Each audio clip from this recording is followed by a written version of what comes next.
Nahulikaw ang pagtama ng kidlat sa isang puno sa Hinigaran, Negros Occidental.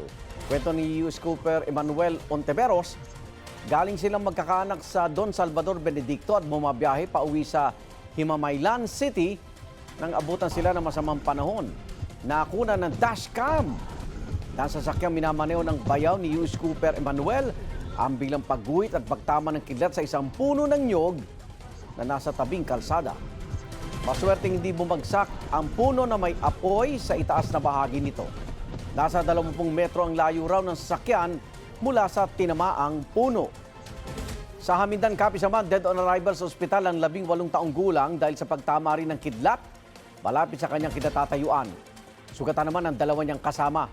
Ayon sa pulisya, sakay ng kanya-kanyang motorsiklo ang tatlo nang abutan sila ng malakas na ulan at sumilong sa isang kubo sa barangay San Vicente. Ilang sandali, kumidlat at natumba na ang tatlo. Tumawag ng tulong ang ilang residente at sinugod sa ospital ang mga lalaki.